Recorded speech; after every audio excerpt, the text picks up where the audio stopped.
December 2024. In the Syrian city of Douma, recently liberated from invaders, rebels stepped onto ground that had long been known to locals only as the potato chip factory. The abandoned appearance of the building, covered in dust and scars from recent battles, contrasted sharply with the secrets kept within its walls. Soldiers who were expecting to see sacks of starch froze in amazement when confronted with an impressive, hidden industrial infrastructure. Rows of humming copper pipes stretched across the workshops, and industrial air conditioners and complex ventilation systems, apparently operating non-stop, created a thick noise. However, they were not the main surprise. In the center of the warehouse stood mountains of huge sacks filled with bright plastic imitations of fruit. The perfect lemons and oranges, as if intended for export, caught the eye. However, as soon as one of the fighters opened the first dummy, there was no doubt about its true purpose. Each plastic fruit was filled to the brim with thousands of small white tablets with recognizable engravings. A sharp, acrid chemical smell, previously mistaken for the aroma of flavorings, hit their noses. Suddenly it dawned on them, behind the mask of peaceful production, perhaps the world's largest drug laboratory, operating under the protection of the state, could be hiding. Among those who joined was analyst Umar. For years, he had been writing reports on this system, providing irrefutable evidence of how the regime was financing itself through drugs. His reports, containing carefully compiled data on shipments and logistics, were either rejected or suppressed by the authorities. Now Umar was in the middle of this industrial hell, looking at millions of pills ready to be shipped. He was struck by the realization that the scale he was witnessing, these factories, these methods of concealment, exceeded even his wildest and most frightening assumptions.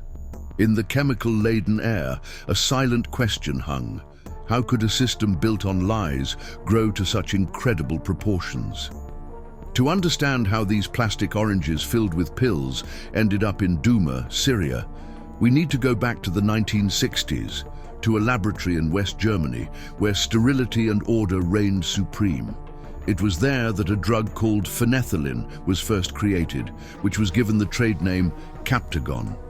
Initially, its purpose was purely medical.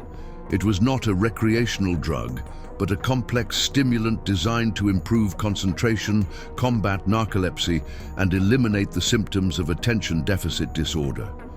Doctors prescribed it to their patients who needed a boost of energy, and its effect seemed truly magical. Captagon didn't just give you energy, it brought a feeling of clarity, smoothed out fatigue and suppressed hunger, making it an indispensable aid for those who had to work or study for many hours without breaks. Some users described an almost euphoric feeling of invincibility that allowed them to disregard physical and moral limitations. Its legal period was short-lived. By the 1980s, the medical community had expressed serious concerns. The World Health Organization, after analyzing the long-term effects of the drug, concluded that it was highly addictive. People who took this drug experienced severe side effects such as psychosis and hallucinations, and withdrawal symptoms led to agonizing sensations. In 1986, Captagon was banned, and its legal production was halted worldwide. But a void cannot remain empty. Pharmaceutical factories, having stopped their production lines, left behind a huge void, which was immediately filled by criminal syndicates. The first to master underground production were criminal groups in the Balkan region, particularly in Bulgaria, where artisanal synthesis of the drug was established in secret laboratories. They quickly realized that demand for an inexpensive and effective stimulant remained, especially in the Middle East. In this region, where strict religious and cultural customs categorically prohibited the use of alcohol and dangerous drugs such as heroin or cocaine, Captagon acquired a completely different, unfamiliar reputation. Thanks to its medicinal past, it was perceived by residents as something more acceptable, with less stigma. It was simply an energy drink. Its status as a legal, albeit banned, drug allowed it to bypass moral standards. It became a real drug of the poor and a means of getting work done. Students in Cairo and Beirut took it before exams to learn all the material in one night. Truckers used it to stay awake for weeks while transporting cargo across the desert.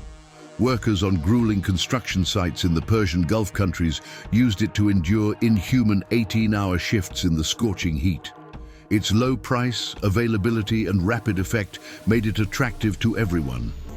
However, the Balkan era of production came to an end. With the fall of communist regimes and the beginning of democratization in Bulgaria and neighboring countries, Western law enforcement agencies began to crack down hard. Production became too risky and costly for the cartels. They had to migrate again, looking for a new place for their operations. Their path lay south, through Turkey and Lebanon, where a tradition of drug production had already been established in the Bekaa Valley.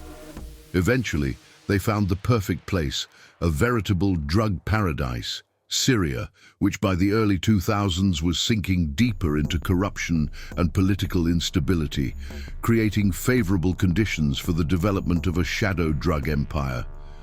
In 2011, the Syrian regime, faced with a wave of internal protests that quickly escalated into a full-scale uprising, found itself on the brink of collapse. The international community, shocked by the brutality of the crackdown, consistently imposed increasingly harsh economic sanctions. The situation in Damascus became increasingly dire, as if the walls around the city were closing in.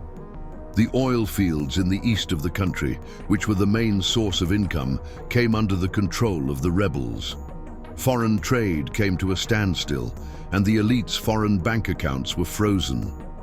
The regime, accustomed to decades of unlimited enrichment, found itself on the brink of financial collapse, desperately in need of hard currency. Money was needed not only to wage war, it was needed to buy loyalty itself. Finances were needed to pay key external allies for weapons and advice, to maintain a ramified system of internal patronage, and above all, to ensure generous payments to military commanders who were the only barrier between the regime and its inevitable collapse. In an atmosphere of despair and panic, when the usual sources of income disappeared, a new, previously unseen way of earning money was discovered. At that moment, a radical change took place. Until then, the Syrian government, rotten to the core with corruption, had only passively patronized drug traffickers. They received a hefty fee for the safe transport of Captagon shipments passing through their territory from Lebanon's Bekaa Valley to the Persian Gulf countries. But now the strategy was radically revised. In the cold, smoke-filled offices of Damascus, a decision was made. The regime would transition from the role of passive racketeer to that of active participant and then sole owner of the entire process. The reasoning was cynical and simple. Why take a cut from the smuggler when you can become a smuggler yourself? This regime possessed unique assets that no other drug cartel had access to. It had at its disposal idle state-owned plants and factories that could easily be repurposed for chemical production, covering them up with a facade of legal business. In addition, it had an army that guaranteed absolute armed immunity and provided military equipment for transporting drugs. It also had sovereign borders, the ports of Latakia and Tartus, which allowed containers marked as state or military cargo to pass unhindered without full inspection. Elite military units played a key role in this new industry, among which the infamous 4th Armored Division occupied a special place. In essence, this unit, which was considered the regime's personal army and Praetorian Guard, was directly subordinate to MAHER al-Assad, the president's brother. It was this division, whose fame was built on the ruthless suppression of dissent, that became a powerful armed drug cartel, the leading one on the planet. This was not a secret plan hatched by a few corrupt officers. It was state policy, approved at the highest level. The 4th Division's checkpoints, located on all key highways in the country, became not just document checkpoints, but also centers for the collection and distribution of chemical precursors. Sneaking into underground factories, heavy military trucks, which had complete immunity from inspection, transported barrels of precursors. In return, they took away bags of finished products, delivering them directly to port warehouses. The 4th Division used all its military power and fearsome reputation to establish industrial production and unhindered cross-border smuggling. The scale of this industrial gigantism was truly impressive. This was not some small basement laboratory. These were entire factory complexes operating non-stop, 24 hours a day, hidden under the cover of legal production, such as the potato chip factory in Douma. The sophistication of the methods used to conceal the operation spoke volumes about the scale of the resources and intellectual capabilities invested in it. The regime's smugglers did not simply hide the goods. They integrated them into legitimate supply chains with industrial precision and ingenuity. The pills were hermetically sealed in vacuum bags and placed inside massive lead barrels, which were then filled with industrial oil or fuel oil. It was assumed that customs officials at the port of destination would only conduct a superficial inspection of the top layer, unable to examine the contents of the heavy barrels to the very bottom. In some cases, millions of tablets were sealed in foil bags and hidden in boxes of milk powder or expensive Syrian tea. The weight and packaging were so perfect that neither scales nor X-ray examination could distinguish them from the real thing. The culmination of this cynical system was plastic fruit. Factories equipped with thermoplastic machines produced hundreds of thousands of fake oranges, lemons, and pomegranates. Each of them was a perfect watertight container for hundreds of pills. Such fruits were packed in containers labeled fresh agricultural products from Syria.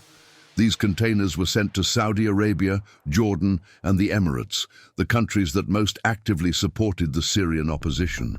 This was not just smuggling, it was economic warfare, a sophisticated gesture demonstrating the regime's contempt for its neighbors, whom it was literally flooding with drugs. The regime reaped huge profits. According to conservative estimates by Western intelligence agencies, this business brought in between $2 and $3 billion in cash, and in the most favorable years, possibly as much as $5 billion. These revenues, which exceeded the country's entire legal exports many times over, became the basis for the luxurious lifestyle of the upper echelons of power. While 90% of Syrians found themselves below the poverty line, and children in besieged cities were dying of hunger and lack of medical care, convoys of luxurious armored Mercedes and Range Rovers drove through the protected areas of Damascus.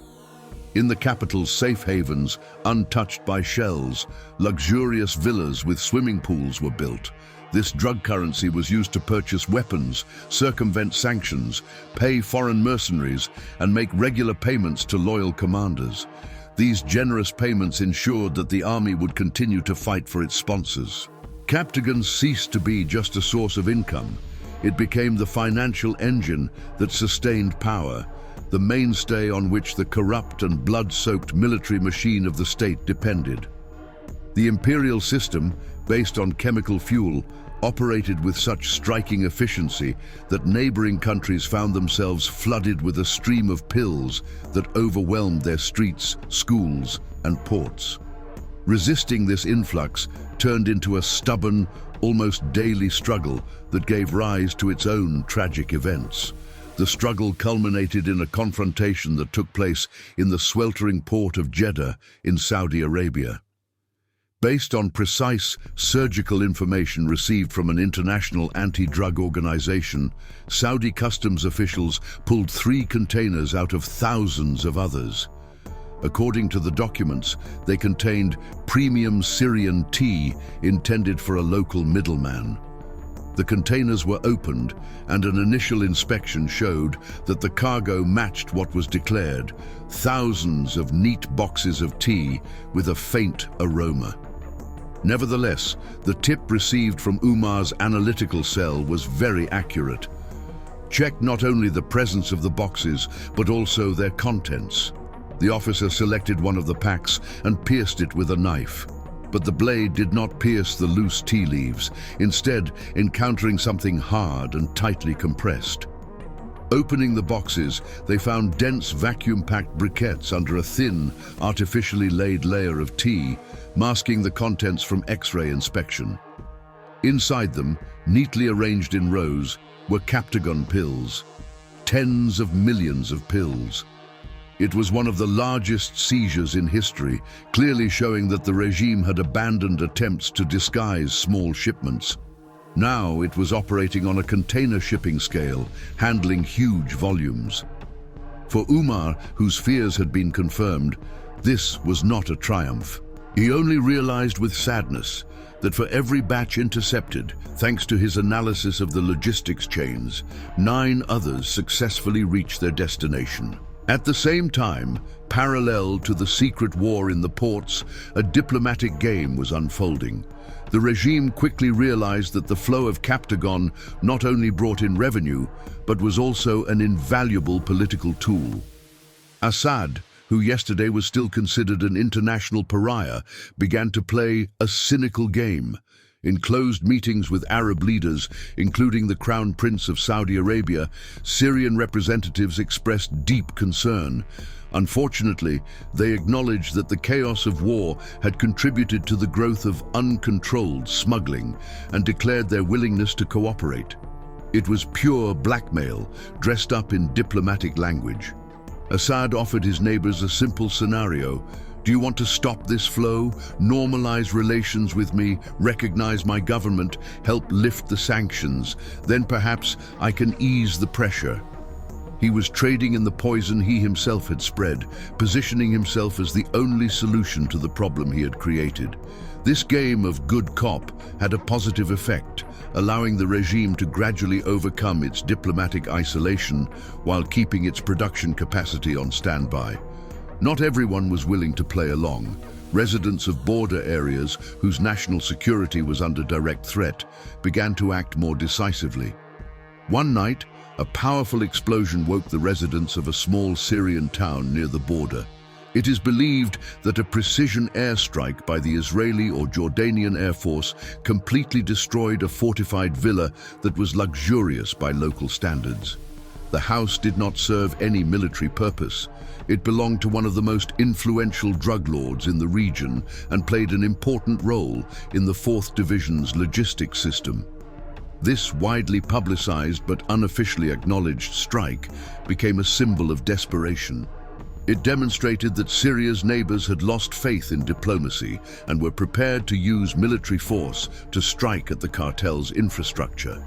However, the symbolic significance of this strike was multifaceted. It also vividly demonstrated the futility of such tactics. The drug lord, being only a middle manager, was not a key link in the system. The system, having lost one villa, remained unbreakable. Although the flow of drugs was interrupted for a few hours, it resumed through dozens of backup routes. It proved impossible to destroy the Hydra that had merged with the state into a single entity. For Umar, the investigation was turning into a personal tragedy with each passing day. Not being a soldier on the front line, his weapons were data.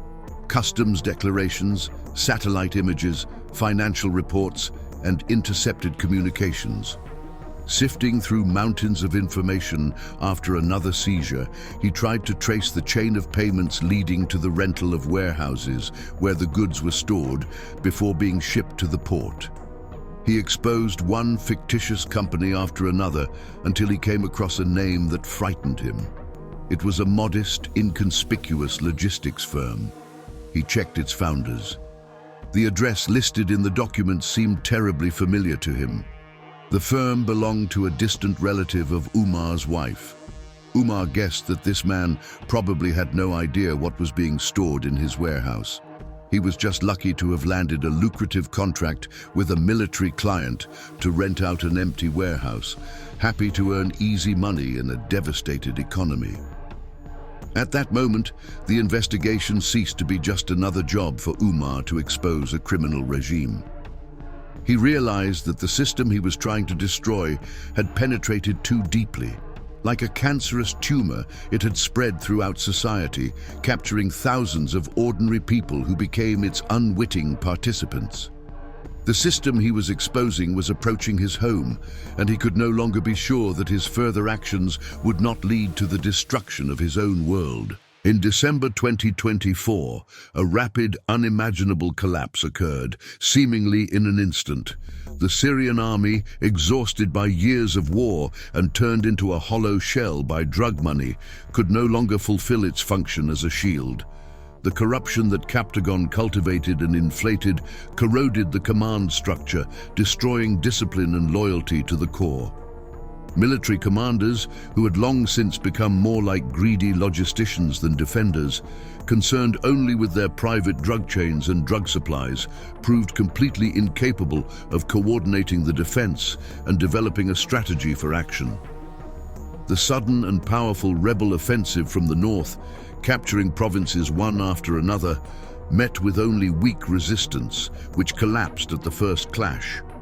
The flight was instantaneous and humiliatingly chaotic. Dictator MAHER al-Assad, desperately begging his foreign allies for immediate help and air cover, received not the slightest response from them, not a single aircraft. His pleas, ignored against the backdrop of the changed geopolitical situation, led him to realize the inevitability of the end. His flight from Damascus was the culmination of a decade-long conflict that left the country devastated by war, but even more horribly, riddled with drugs, which cynically became its only source of income. Analyst Umar, finding himself at the very epicenter of the so-called chip factory, became an unwitting witness to the last cynical act of the outgoing regime.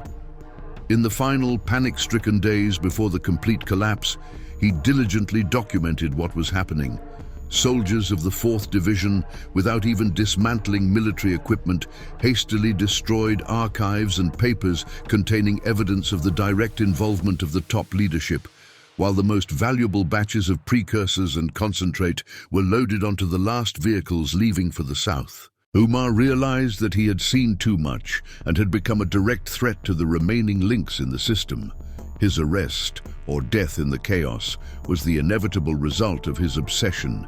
The system, destroyed by external forces, dealt the final decisive blow to the internal enemy, making the analyst the last victim of the Captagon engine. With the establishment of a new government formed from opposition forces, a period of public, optimistic promises began. In a solemn atmosphere, under the gaze of the world's cameras, the rebel leaders began publicly destroying large factories, promising to completely eliminate Captagon within a few months.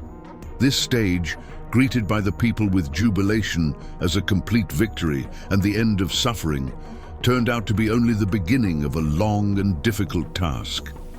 The bitter legacy of the regime immediately became apparent. The market did not disappear, but instead instantly fragmented into many small, elusive segments. While the new, inexperienced government tried to cope with the political chaos and restore order, small producers, deprived of connections in the army but possessing basic chemical knowledge, began to spread like a cancerous tumor. They took refuge in remote desert areas in the east and south that were beyond the control of the state.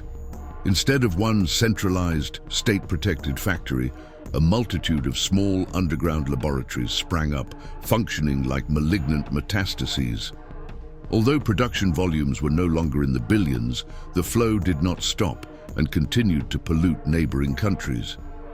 The most tragic result was the emergence of a new danger. With the reduction in supplies of controlled Captagon, consumers whose bodies and minds had been undermined were left without their usual means of suppressing pain and providing a feeling of cheerfulness. In conditions of extreme poverty and chaos, those in need of constant relief from their suffering began to seek solace in methamphetamine. This drug, which is far more destructive and causes more rapid and severe psychosis, spread throughout the region along existing logistics routes established by the former regime.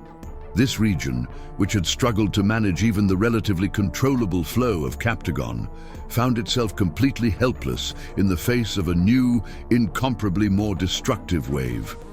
Although the Syrian dictator has fallen, his army has disintegrated, and his power has disappeared, his legacy, the Captagon engine, continues to function.